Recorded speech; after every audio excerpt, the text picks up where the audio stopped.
En el sudeste asiático hay un país cuyos habitantes pueden jactarse de vivir en uno de los pocos lugares del mundo jamás conquistado ni ocupado por potencias extranjeras, en parte gracias a una innata histórica habilidad diplomática.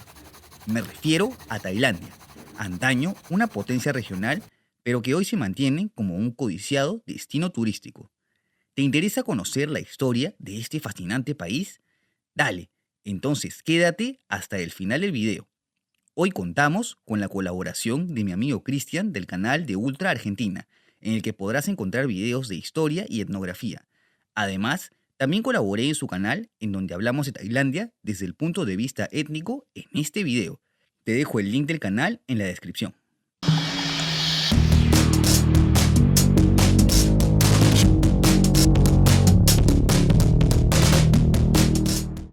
Tailandia ha sido habitada continuamente desde hace unos 20.000 años. La agricultura, es decir, cuando empiezan a formarse asentamientos más estables, se habría iniciado desde el 2000 a.C. Por otro lado, el bronce y el cobre fueron utilizados desde el 1250 a.C., siendo Banqiang el centro de producción metalúrgica más antiguo del sudeste asiático.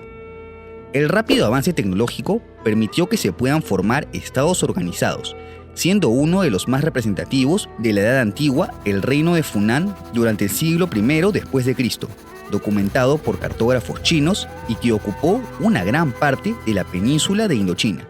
Sin embargo, la hegemonía de este estado lo tendrían los antecesores de los camboyanos, es decir, una élite jemer. Importante resaltar que toda la región tuvo una fuerte influencia de los estados de la India, quienes expandieron su influencia religiosa y cultural, siendo el budismo la fe más extendida. Otro grupo étnico influyente en la historia tailandesa son los Hmong, relacionado a los jemeres que llegaron a fundar los principados de Hariphunchai y Varavati. Sin embargo, la etnia que representa la esencia de Tailandia es la Tai Kadai, la cual fue mencionada por primera vez en crónicas chinas del siglo VI a.C. y cuyo origen es aún debatido, pero se estima que no fue en el mismo Tailandia. Más bien, estos pueblos migrarían al territorio alrededor del siglo XI, cuando estados Mon y Jemer ocuparon sus territorios. Uno de los primeros estados formados por los Tai Kadai fue el reino de Labo, que ocupó la parte sur de la actual Tailandia desde el margen izquierdo del río Chao Phraya. Este reino se convirtió con el tiempo en un estado tributario del ascendente Imperio Jemer, quienes se siguieron expandiendo por toda la región. Los jemeres comenzaron a perder su esplendor durante el siglo XIII, a la par que el gobernador Si Intrajit de la ciudad Taí de Sukhothai, ubicada entre los estados Labo y Hariphunchai, organiza una rebelión tras la que forma el estado Tai Kadai, que forjó la identidad de la actual Tailandia, el reino de Sukhothai, nacido en 1238. Aquí destaca el tercer gobernante de la dinastía Phra Roang, el rey Ram Kamaeng.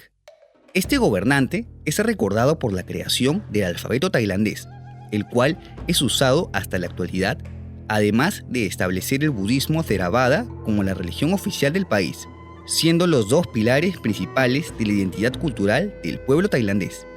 Asimismo, durante su gobierno se logra la máxima expansión del reino, que alcanzó gran parte de la península malaya. A decir verdad, más que un estado unificado, Sukhothai era un sistema de señoríos locales que juraron fidelidad a la dinastía Phra Roang. Por tal motivo, varios estados se fueron desprendiendo del reino, el cual entraría en decadencia a principios del siglo XV. En 1350, la dinastía Uzong funda el reino de Ayutthaya, quien sería el sucesor de Sukhothai. Este se formó de la mandala de diversas ciudades-estado en la península malaya, que juraron lealtad a la dinastía establecida en Ayutthaya.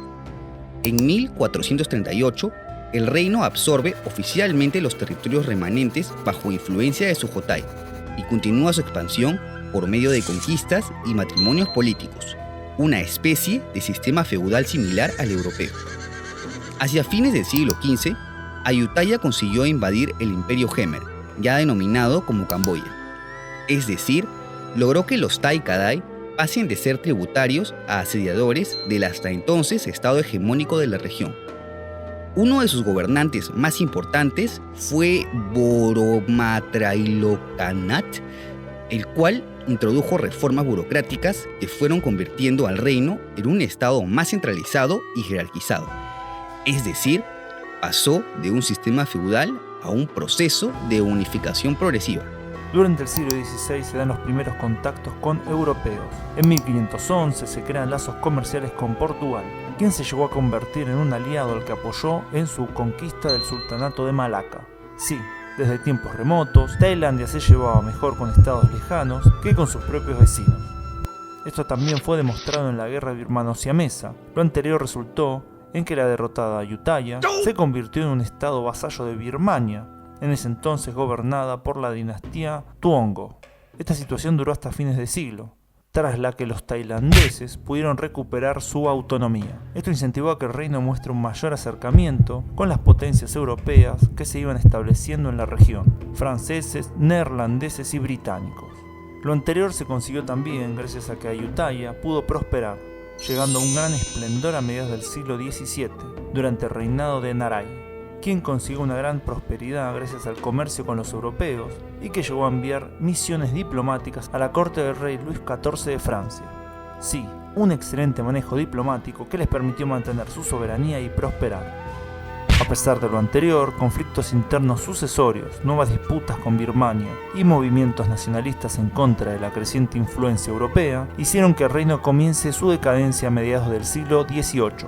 Un hecho decisivo fue una nueva guerra con Birmania, en la que el enemigo consigue capturar la capital Ayutthaya, lo que representó el final del reino. En medio del caos durante la ocupación birmana, surge un importante líder que consiguió restaurar el estado tailandés, Thaksin el Grande. El entonces gobernante de la provincia de Tak y líder militar organizó un ejército que expulsó a los birmanos, para luego establecer el reino de Thonburi, moviendo la capital a la ciudad homónima. En su corto mandato, Thaksin consiguió subyugar al reino norteño de Lana y a algunos principados laosianos, además de conseguir una estabilidad para el país y retomar las relaciones exteriores con las potencias extranjeras. Sin embargo, el rey fue depuesto por un golpe de estado para luego ser ejecutado y sucedido por su amigo de la infancia, Rama I, quien funda la dinastía Chakri, convirtiendo al país en el reino de Ratanakosin. El nuevo rey traslada la capital a Bangkok. Además, consigue la expansión del país, llegando a abarcar todos los territorios de los actuales Tailandia y Laos. Durante la guerra anglo-birmana, Siam muestra su apoyo a los británicos, quienes fueron anexando el territorio de su principal rival de varios siglos. Esto estipulado en el Tratado de Brunei, que ayudó a Bangkok a mantener su soberanía. Sin embargo, ahora Tailandia se ganaría un nuevo rival, Vietnam, con quien inicia una serie de guerras, principalmente por mantener la influencia sobre Camboya, quien ya había perdido todo su esplendor. De hecho, muchos de sus conflictos ocurrieron en territorio camboyano. Después de la guerra de 1841, se terminaron repartiendo el territorio del país Khmer en zonas de influencia, llegando así Tailandia a su máxima expansión histórica. En cuanto a la política interna, Ratanakosin se fue consolidando como una monarquía absolutista, que por la gran multietnicidad de la ahora hegemónico Tailandia acarrearía periodos de inestabilidad interna. A esto se suma la creciente influencia de los europeos en Indochina desde mediados del siglo XIX, potenciados por la Revolución Industrial. En 1860, los franceses ocuparon la Conchinchina vietnamita, para luego incursionar en Camboya.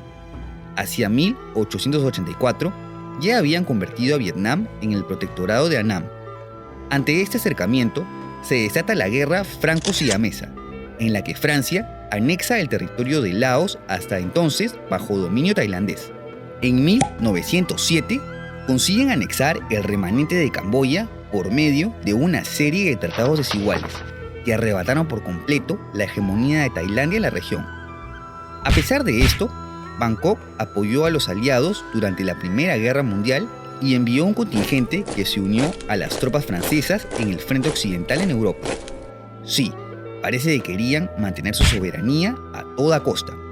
Lo anterior le dio a Tailandia un puesto en la Conferencia de Paz de París, en la que incluso consiguió la libertad tributaria con respecto a Francia.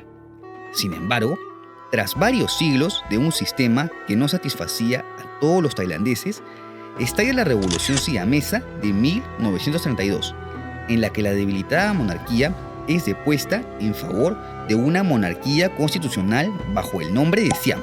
Este golpe fue organizado por el Khana Ratsadon, un grupo de líderes civiles y militares que consiguieron esta transición democrática de una manera casi pacífica. Aunque claro, esto también representó el inicio de una rivalidad entre los poderes civiles y militares por el control del país, que sigue causando inestabilidades internas hasta la actualidad. El mariscal Phibun asume el cargo de primer ministro en 1938, adoptando una política represiva, nacionalista, antichina y antifrancesa. Esto desata un pequeño conflicto con Francia en 1940, que gracias a la intervención japonesa, Tailandia logra anexar pequeños territorios de Laos. Sin embargo, es invadida poco después por el mismo Japón. No obstante, esta afrenta terminó en un cese al fuego tras el que Phibun decide unirse del lado de los japoneses y declararle la guerra a los aliados en el Pacífico, Reino Unido y Estados Unidos, con la esperanza de recuperar territorios arrebatados por Francia. De esta manera, Tailandia apoya a los japoneses en sus campañas en Birmania y Yunnan, recibiendo a cambio bombardeos por parte de los aliados, con los que termina firmando la paz tras la caída de Japón. Ya durante la Guerra Fría, Tailandia se alinea explícitamente con Estados Unidos, enviando tropas en sus conflictos en Asia, tales como en las guerras de Corea y Vietnam. Asimismo, empieza un periodo de fuerte occidentalización del país, en el cual se dio una rápida urbanización. Sin embargo, como ya se mencionó, el país no estuvo libre de conflictos internos. Entre los más destacables se encuentra el alzamiento de 1973, en el que la dictadura de Tanom Kitikachorn es depuesta. Esto coincide con el fin de la guerra de Vietnam, que conllevó a que se instauren gobiernos de extrema derecha ante el miedo a caer bajo la creciente influencia comunista en Indochina. De esta manera, y con el apoyo de Estados Unidos, Tailandia logra repeler a las formadas guerrillas del Partido Comunista de Tailandia, que tenía el apoyo de Laos, Camboya y Vietnam, convirtiéndose en el bastión aliado de Estados Unidos en Indochina. Esto luego de una guerra que duró 18 años. Con la crisis financiera asiática de 1997, originada en el mismo Tailandia, el país rompió el récord de 40 años de crecimiento económico ininterrumpido. Ya en el siglo XX, surgieron movimientos independentistas de grupos islámicos malayos en el sur del país, que han generado desde el 2004 una serie de conflictos que se siguen viviendo hasta la actualidad. En el 2004 también ocurrió el terremoto del Índico, que afectó severamente el sur del país y en el que las pérdidas humanas se estiman en más de 5.000. A esto se suman nuevos conflictos e intentos de golpe de Estado durante los últimos años, que incluyen unas protestas masivas iniciadas en el 2020 en contra del actual primer ministro debido a escándalos de corrupción y en búsqueda de más libertades civiles. Todas estas desavenencias han hecho que Tailandia deje de ser la potencia del sudeste asiático, a pesar de que aún se mantiene como uno de los países más prósperos de la región y como uno de los destinos turísticos más visitados del mundo. ¿Y tú qué opinas? ¿Crees que Tailandia vuelva a convertirse en una potencia regional en algún momento? No te olvides de dejar tu comentario y si te ha gustado este video, apóyame con un like y suscríbete a mi canal. También puedes seguirme en mis redes y si te interesa apoyar este proyecto, cualquier donación en Patreon, en donde podremos hablar de historia, será bienvenida. ¡Hasta la próxima!